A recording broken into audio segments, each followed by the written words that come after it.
Welcome to Hacking Business Technology. I'm your crazy host, Matt Barron. I'm here today with Mr. Mark Kawasaki and Farah Rantula. We'll see if Hooper shows up. Hello there. Hey everyone. So someone has to fill the void of what Hooper is. Oh, we should have gotten Chris on. He can do a good he can do a horrible impersonation. Oh, we miss him already. I know, right? So Farah, it's a really important topic. I think it's important that you weigh in on it. The BMC ServiceNow thing, did you catch up on it? What's your take? I just want to hear your shtick on it. My take is I don't see why this is going to drive any value. Why did they do this so late? We're talking about a industry where it's about innovation. And if you look at what happens in Silicon Valley and the culture of innovation, it's by building on existing ideas and making them better. So rather than crying about an idea you maybe had, and by the way, it's not like incident management is unique or whatever it is that they're suing for, just it's awful. It's just that maybe it's their secret way of giving lawyers something to do. I don't know. Well, it freaked me out after last podcast. Someone at BMC, I think it's like chief advisor or something to BMC, followed me on Twitter. I got really paranoid quickly. So I don't have an opinion about it anymore. Oh, I'm willing to not have an opinion too. But then what happens then, right? We're supposed to have an opinion. Everyone should have an opinion, because if it's really about the community, then this should not be tolerated. This is not true. And we didn't slander them. It's all good technology. If you really want to know the difference between the two tools, talk to the users. We said it before. Said it 100 times. Absolutely, absolutely. All I was saying last week, Farah, is what if they really did? What if there is one example in there that's valid? Are you saying that it's not possible to be valid? No, I'm saying that even if it is valid, fighting for it is going to get you what? Think of, and let's go back to that stupid quote. That quote has been used by Picasso, by, how many artists and people? No. But what if it's literally true? That they hired somebody from BMC and they just rewrote the same thing that they had originally wrote with $1 billion in R&D funding while they were at BMC. Are we saying that everyone's thoughts are now becoming IP of every organization? What if it's the same exact guy? If he stole it is one thing. If he's reinventing it from his head, then really? I'm just not sure that our legal system works that way. I don't know. That's a flaw, right? I just feel like if you look at a lot of tech companies, and wherever Hooper is, I think he's trying to get on because he could probably weigh in on this. From Boston, there was a lot of tech corporations out of Boston, and why did they move out? Because there were so many regulations and all of these things and the rules around employee stealing and idea stealing. So then California became the next, the big thing. And quite honestly, if someone's got a good idea, that's great. And if they come over here and I can give them more of what they need to fuel their idea and capitalize it and grow on it, then why not? All right, Hooper's here. What do you think? Do you agree? Were you listening? Oh, welcome, Hooper. Thank you for coming. Yeah. Thanks for the memo. Today was a work day. It's a good point. And we usually text message quite a bit before the show. It just didn't happen today. People have work to do, Actually, no. I was on Google Plus, and the notification never came through, and I just looked at my timeline and saw that it was there. I could join it. It's weird. App dev. So what's your take on the BMC ServiceNow thing? I mean, for us, I think you said it perfectly right at the beginning. You said it's late. Why late? Because it seems like that's just admitting, hey, they've been around for 8 years. And the thing is if you can't compare the two products. It's like saying Salesforce is just like Zendesk because they do a lot of the same stuff. It's a function. This industry does a lot of the same stuff. Yeah. I don't know. And some of those patents look a lot like ITIL. They talk about the release management, and they talk about some of the key processes. And do they have to then attribute the license to ITIL, and like what does that actually mean? That's actually a good point. Now that it's no longer non-for-profit or whatever it was before, and it's now an actual corporation. I mean, that gets too. So are you suggesting that Axlo should go look and see if there's a patent infringement by BMC? No, she's saying we should get a lawyer on here to read about this stuff. No one can afford it, though, so we can't have them on because they're $400 an hour, and it's just too much. So I've been doing a lot of really weird whiteboarding recently. Recently, the metaphors have been a barnyard noise for server noise in the data center, or data center, if you're Mr. Matt Hooper, and toilet flushing for wasting money. Yeah, Nice. Data center. Data center. I can't do it. I still can't. You have to remember two things about making a lawsuit, right? There is the violation, and there are damages, right? So people can say, "Oh, you're violating X, you're violating Y," and you can say, "Okay," and then the outcome is, "So what?" Right? So is BMC suing ServiceNow because their business is failing and they lost customers and all that stuff, and somehow it's because ServiceNow stole the ideas that BMC had? Or is it that they somehow were not able to get to market because of something ServiceNow did? That's the damages side of this thing is going to be pretty difficult to justify, right? BMC's been in this space for a long time. They own a lot of products in this space. They have numerous products to the market. There's, Numara Footprints, there's Remedy On Demand, there's Remedy Force. There are multiple product lines. Where's the damage? Well, they're gonna. I mean, if the lawsuit goes through the way it should, they're gonna have to get the real story. How was this particular module written? Tell us exactly how it happened.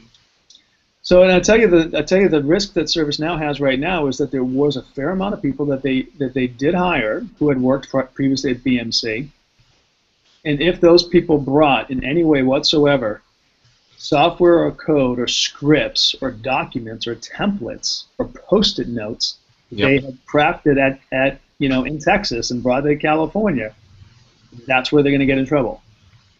Yeah. But if what they brought was their brain? No. If all they brought was their brain, that's a lot. Yeah.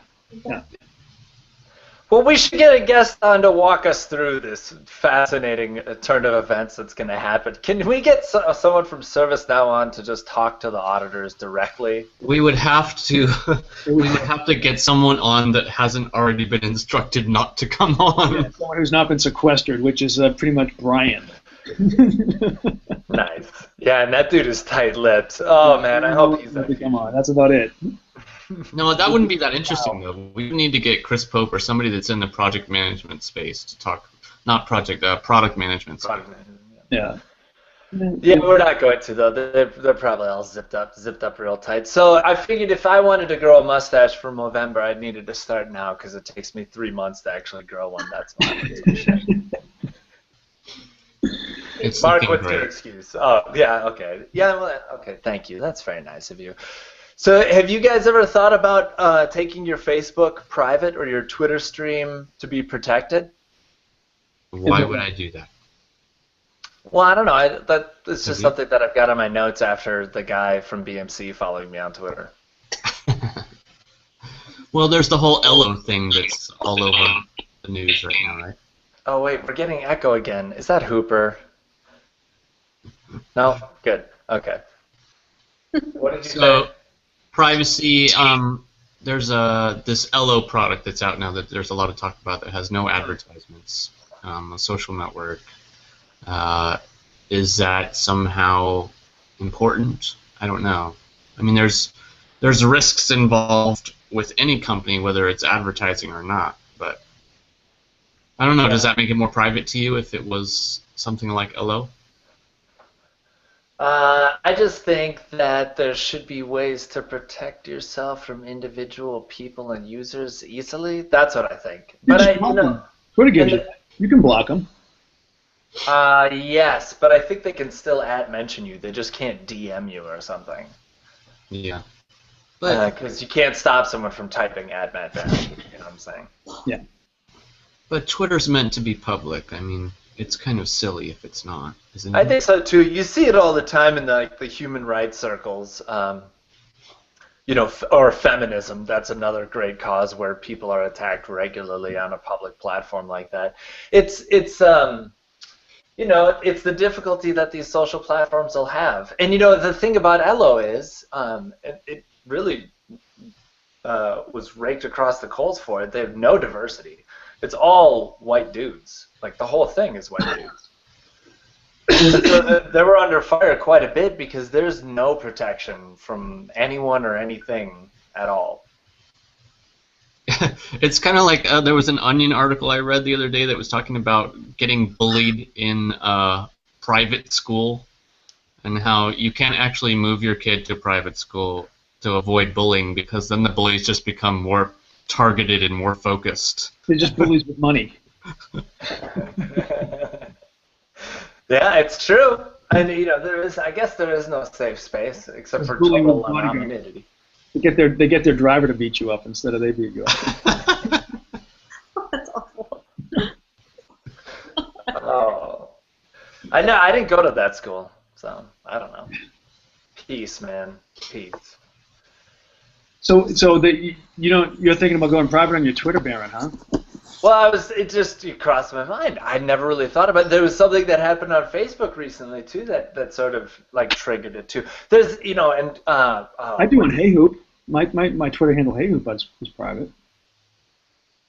Do you use it? Do I use it? Yeah, I use it as check-in on Foursquare. Peter Kretzmann shared it with me. Was it Peter? Yeah. There's this law of some kind where. No, it's Peter Lind's Godwin's Law, where eventually Hitler gets named in every Twitter comment stream. Eventually, it always continues to degrade to the lowest possible denominator. And I think I see that happening on Facebook. So people suddenly feel that they're given a voice and therefore they are allowed their voice no matter what their voice is, and so they feel the ability to judge. Really harshly, really quickly, right? In streams. It is interesting, though I am seeing less postings about people who are sitting on the toilet. I don't know. I mean, we've also seen plenty of evidence lately of the fact that there is no privacy. I mean, anything can be screenshotted, anything can be passed along from your private network to the public network. I don't know. It's redefined. Privacy has been reshaped. And redefined, and I'm sure how our kids define privacy, they will not really understand. Yeah, we talked about that before. I mean, but at the same time, we're seeing privacy on demand, like in Hong Kong right now. Private networks popping up that avoid,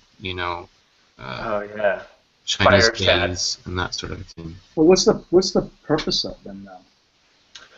If Twitter gets blocked, you can still communicate with people broadly. So the app that he's talking about is called, I think it's called Fire Chat or Rain Chat or something like that. But they use a combination of Bluetooth, and they turn some phones into hotspots and some to communicate via Bluetooth or Wi-Fi. And then you can create a local network with your cell phones and communicate in large groups. But it has to be fairly populated for it to work. That's really interesting.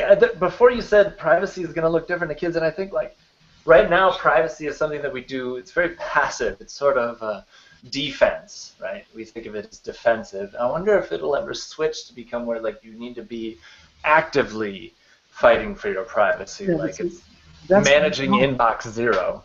That's a total misnomer, though. Private or public never matters until you figure out who saw it. It's so true. Right? Yep. Then you go, oh man, I wish that was private. You think about it later. Yeah. Not too late. So do you think people will look in that mirror more often to see who has seen it? Yeah, it's the old adage, don't do it. If you do it, don't talk about it. It's kind of like the adage of think before you speak, right? So it's kind of the same thing. Think before you post, share, stamp on the online world somehow. or just don't care, right? There are some people who are so very verbose. They'll say anything to anyone, and they just don't care. Right. And they somehow will either rise above or live with what the consequences are, and they're just okay with that. And good on them, right? That's life. Ticking time bombs. I'm not sure don't say it or don't do it online is an argument that can last. I mean, that's a violation of freedom as well,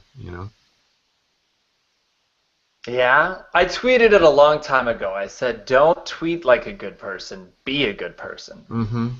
And I think like the worst will always come out in someone. Like if you've got a dark side, like if you literally are a bigot or a chauvinist or an abuser or an oppressor of any kind, I think it'll come out, whether it just be on something that you accidentally reshare or favorite or link or somewhere see on Chrome and it gets saved to your history. Absolutely. Who you are as a person will always shine through. So now it's just the medium with which it's amplified is just a whole lot more accessible. Yeah, but I don't think that's disagreeing with you necessarily. I think it's just maybe looking at it differently. I don't know. It's such a fascinating debate, privacy and security. And I really love that concept of chaff or chafe or however you say that. You create a mess of data to make things more secure. I just love that concept. Yeah. Organized chaos. Organized chaos is a bit like any file share you've ever seen or SharePoint site. I think it's important to distinguish between what truly should be private and what only needs to be private because other people abuse it. I mean, if I give my opinions and those are valid opinions and I only need them to be private because I'm afraid of what other people will do or say about it, then that's just not right. That's the problem that needs to be fixed. I mean, corporations should be seeing it the same way. But your argument is conflicting, Mark, right? Because you're saying I should be able to voice my opinions. The reason why you wouldn't voice your opinion is because of how other people are going to voice their opinions about your opinion, right? So that's because otherwise, voice your opinion. No, I'm saying don't care what people say about it or who's going to judge you. Then go ahead and voice your opinion. There's this great concept in yoga, and they say what other people think of you is none of your business.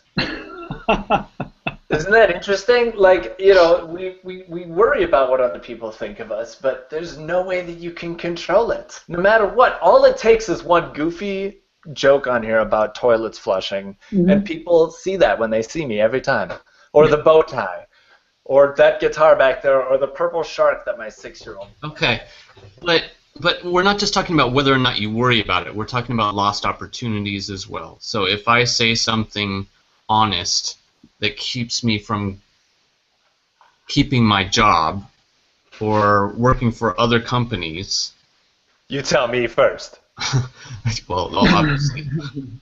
Then all I'm saying is perhaps that's the behavior that needs to be modified. Not my saying it, but the way corporations can act upon knowledge that really they shouldn't be able to act upon. Yeah, we're heading down that path again of what the world should be like, and it's just not. I mean, the reaction to not addressing things, such as when the football player, who's the guy who runs the NFL who just had to step down? Mm-hmm. Perfect example, right? It wasn't something that he did; it's something he didn't do. So even there's an example of just not reacting to it or not accepting that someone has an opinion on something is as bad as doing it.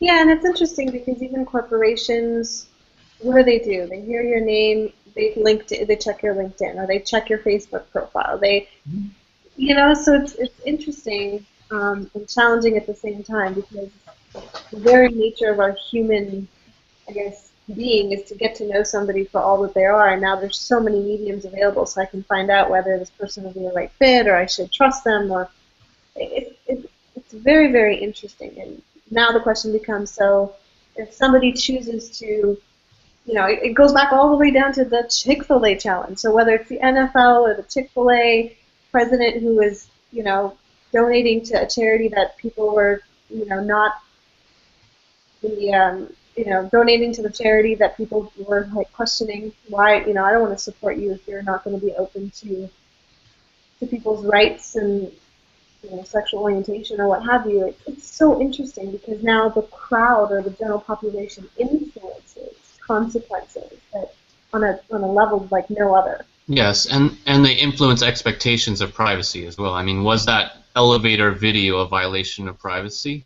Mm-hmm. It's not as clear-cut as it used to be at all. But it's just the reality. If I said, listen, I got a position, I really want to fill it with an African American woman, people would say, oh, that's a good idea. It's nice of you, right? If I said I only want to fill a position with a white male, there'd be outrage. There you go. Absolutely. Either way, it's both prejudicial, right? It's not basing the person on their intelligence, skills, outcomes, all the things that we wish people would vote on us for or evaluate us for. But that's just human nature. That's why the data matters. You need to remember and document everything you've ever done so that you can justify who you are and make it about you. If you excel, then it's data points. It doesn't matter. And I hope that we get to the point where it doesn't matter what someone looks like. I hope that we can all just be avatars sitting behind our desks at home working happily. But I'll tell you what, when you work from home, sometimes you go crazy for social interaction. Friday comes around and I'm like, oh my gosh, I'm finally going to see some people, at least on a hangout. Yeah, well, it's just unfortunate. It's one of the terrible sides of humanity, right? So, all you can do is start with fixing your kids and fixing yourself, I think. Yeah, that's a good point. I love that. That's advice that someone very wise once gave me.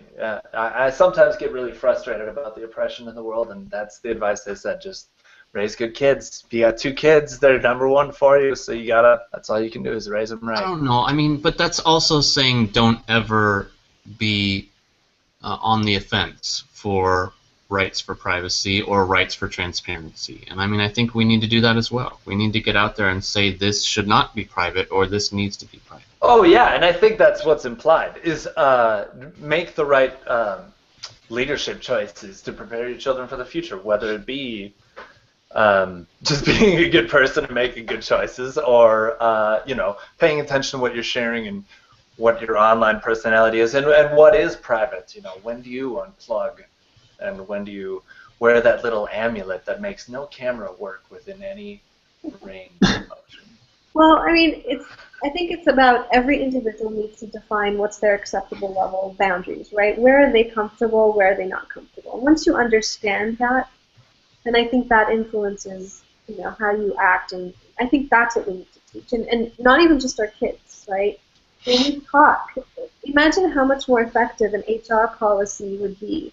Instead of blocking Facebook and all these things that IT does and worries about or what have you, it's about having a conversation, right? What makes sense and what does not make sense. If you were going to protect the reputation of the company you work for, what do you feel appropriate boundaries? What do we feel is good to talk about? And instead of just raining down on everyone, and I don't think it's talked about enough. I don't think that policies are kept up to date. No, it's not. Yeah, you have to make it transparent, and it has to be easy to consume, and people they have to want to learn about it. I just returned this week. I was in Boca Raton for a symposium. It was a small group of CISOs, Chief Information Security Officers, and audit executives. And a lot of the conversation was around these tools for analysis and detecting insider threat and all these kind of things. And I brought up to a guy this morning at breakfast. I said, not once did I hear about what you're doing for ethical training. How are you teaching these new kids out of school where ethics don't even exist about what's appropriate and what's not appropriate? That's really where things start, right? If we're so worried about monitoring and catching them. If we spend a little bit of those dollars in training them and educating them and saying, hey, when you hear something, it's actually not okay to call your mom and say, hey, you should buy this stock because I just saw the reports on our profit. But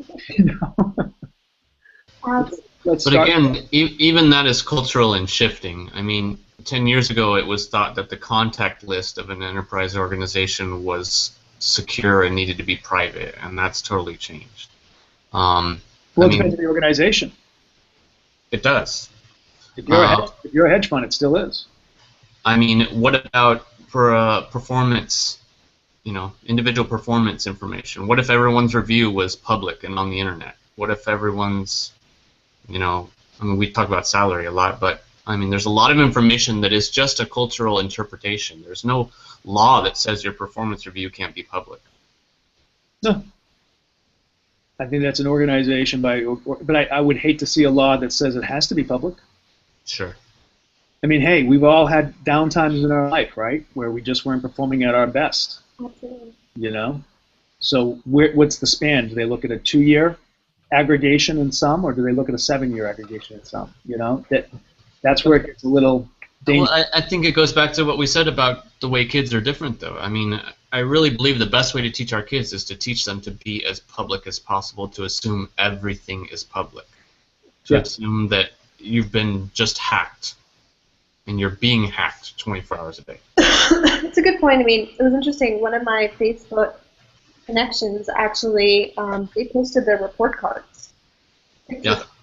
And it was cool because, they were all, for the most part, good grades. There was one grade on there, I think, was a 75 or something. They didn't care. They were like, well, whatever. I got 90 in the rest of my subjects, So it was interesting in that regard. And so you can take it down to that level, or if you look at with J.P. Morgan and Chase, right? I really found it interesting. Well, yeah, we were hacked, but it was only email addresses and first name and last name, no account information, no SIN numbers, SN numbers, or anything. So that was really that was interesting because they're defining how bad the privacy breach is, and maybe you shouldn't be worried. So. Yeah. And the reset on your password just requires your name and your email, and very awesome. But don't worry, it's all okay.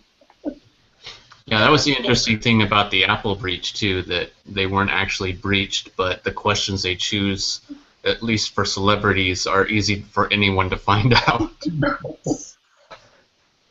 What was your mother's maiden name? And that's where chaff comes in handy, because you can just create, no one can look up my first horse's name. Never had a horse. It's all up here, baby. All up here.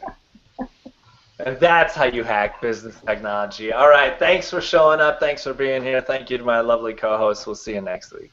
Thank you, Baron. Thanks, everybody.